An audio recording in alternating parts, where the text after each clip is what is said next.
Masing-masing guru mata pelajaran harus mampu mengembangkan dan menyusun alur tujuan pembelajaran, sehingga proses kegiatan belajar mengajar terencana dengan baik, dan guru punya rencana pembelajaran yang terstruktur, dan ada tujuan yang dicapai dalam setiap jam pelajaran yang diampunya. Assalamualaikum warahmatullahi wabarakatuh. Selamat pagi guru-guru hebat dimanapun berada. Semoga selalu bersemangat dalam mendidik anak-anak bangsa.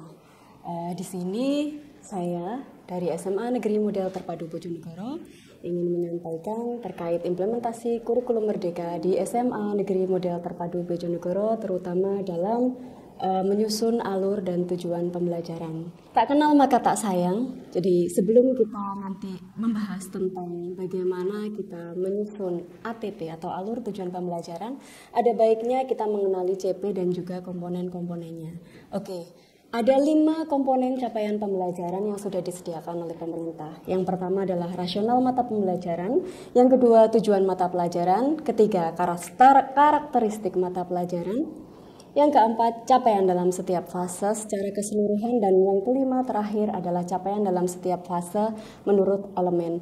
Nah, di sini rasional mata pelajaran ini terkait pentingnya kita mempelajari mapel tersebut. Seandainya kita tahu bahwa mapel tersebut sangat penting untuk dipelajari, maka kita akan lebih bersemangat untuk mengajarkan mapel tersebut. Termasuk juga keterkaitan antara mapel tersebut dengan profil pelajar Pancasila. Dalam tujuan pembelajaran, ini berisi tentang kemampuan yang harus dicapai oleh peserta didik setelah mempelajari mapel tersebut dalam fase tertentu. Yang ketiga, dalam karakteristik mata pelajaran, ini berisi mengenai deskripsi umum tentang apa yang harus dipelajari dan juga elemen atau domain mata pelajaran serta deskripsinya. Nah, di sini antara satu mapel dengan mapel yang lainnya sudah pasti berbeda. Yang keempat, capaian setiap fase dalam secara keseluruhan dan juga capaian fase dalam breakdown per elemen.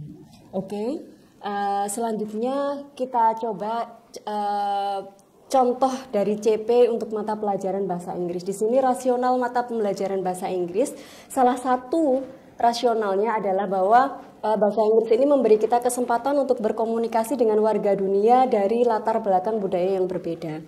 Sementara untuk tujuan mata pelajaran bahasa Inggris, salah satunya adalah mengembangkan kompetensi komunikatif dalam bahasa Inggris dengan berbagai teks multimodal, lisan, tulisan, visual, dan audio visual.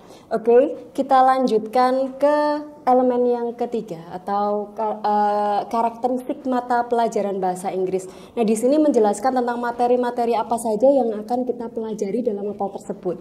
Di sini dalam pelajaran bahasa Inggris sudah ditetapkan, sudah dituliskan bahwa yang akan diajarkan antara lain teks narasi, deskripsi, eksposisi, dan lain-lain. Disediakan juga elemen-elemen yang sesuai dengan domain mata pelajarannya. Dalam bahasa Inggris ada menyimak, membaca, memirsa, dan berbicara, dan lain-lainnya. Nah, nanti di mapel yang lain juga akan ada elemen-elemen tertentu. Nah, untuk capaian pembelajaran di setiap fase itu disampaikan apa saja yang harus dipelajari oleh siswa pada akhir fase tersebut. Untuk yang umum ini secara umum atau secara general, sementara nanti dia akan dijabarkan kembali untuk per elemen. Oke, kita lanjutkan sekarang setelah kita mengenali komponen-komponennya, sekarang kita akan menyusun tujuan pembelajaran lebih dahulu. Itu salah satu hal utama yang harus dilakukan dalam menyusun ATP.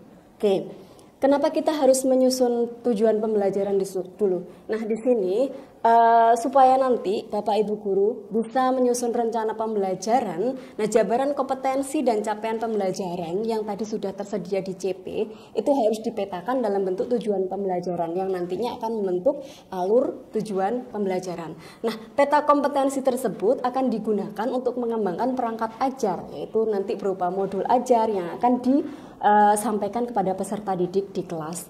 Nah, tujuan pembelajaran yang ideal ini paling tidak terdiri dari 2 komponen. Yang pertama adalah kompetensinya, terus yang kedua adalah materi. Nah, di kompetensi di sini ini adalah kemampuan yang mencakup sikap, pengetahuan dan keterampilan yang dapat didemonstrasikan oleh peserta didik yang nanti menunjukkan bahwa mereka sudah berhasil mencapai tujuan pembelajaran yang sudah ditetapkan. Sementara yang kedua, lingkup materi, ini adalah ilmu pengetahuan inti atau konsep utama yang perlu dipahami di akhir satu unit pembelajaran. Oke. Nah, langkah selanjutnya, bagaimana kita bisa menetapkan tujuan pembelajaran? Nah, kita harus memecah CP atau capaian pembelajaran yang sudah ada dulu.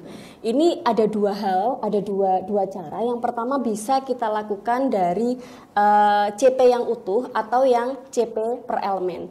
Jadi dalam CP tersebut sudah disediakan apa kompetensinya dan juga lingkup materi yang harus dipelajari oleh siswa. Oke, langsung saja kita coba untuk memecah CP yang per elemen. Di sini saya pilih contohnya untuk bahasa Inggris elemen menulis mempresentasikan yang sudah tertera di layar. Yang sudah di bold warna kuning itu adalah kompetensi yang harus dicapai oleh siswa di akhir fase F untuk elemen menulis dan mempresentasikan. Nah, yang harus kita lakukan di sini, kita harus mendata atau mendaftar semua kompetensi yang ada di situ. Sementara yang berwarna pink itu adalah lingkup materi, yaitu berupa teks fiksi dan teks faktual, materi yang harus dipelajari oleh siswa pada fase F tersebut.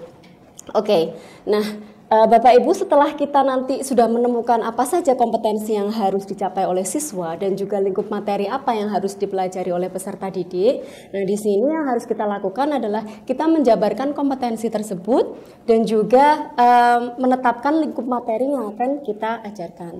Saya beri contoh di sini, misalkan kompetensi yang kita ambil adalah menulis teks. Sementara lingkup materi yang kita ambil adalah teks deskripsi. Di sini kita bisa merumuskan tujuan pembelajaran berdasarkan kompetensi dan juga lingkup materi yang sudah kita pilih. Untuk bisa mencapai kompetensi menulis, berarti tujuan pembelajaran apa yang harus diperoleh oleh siswa. Contoh di sini rumusan tujuan pembelajaran yang bisa dibuat antara lain, yang pertama membuat perencanaan atau draft teks deskripsi. Terus menggunakan bentuk waktu present tense dalam menulis teks deskripsi atau menggunakan noun phrase yang tepat dan seterusnya.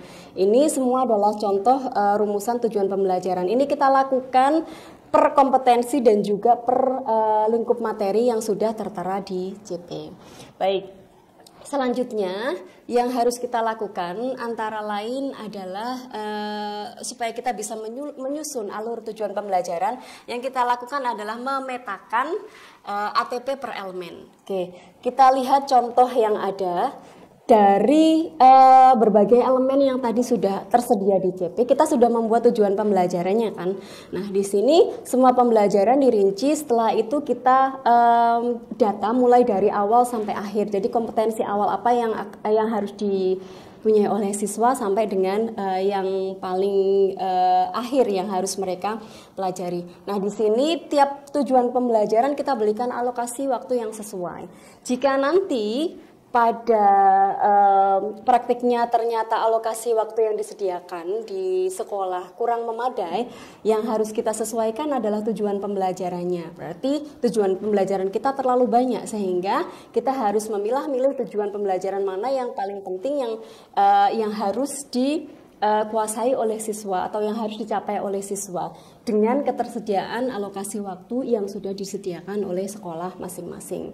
Nah, nantinya setelah kita memetakan alur tujuan pembelajaran dan kita tahu berapa alokasi waktu yang kita perlukan untuk mencapai semua tujuan pembelajaran tersebut, barulah nanti kita bisa membuat perangkat pembelajarannya berupa modul ajar dan lain-lain yang nantinya akan digunakan di dalam kelas bersama dengan peserta didik kita. Baik Bapak Ibu sekalian, demikian itu alur penyusunan tujuan pembelajaran yang dilaksanakan di SMA Negeri Model Terpadu Bojonegoro. Semoga dapat bermanfaat, semoga dapat membantu. Terima kasih. Wassalamualaikum warahmatullahi wabarakatuh.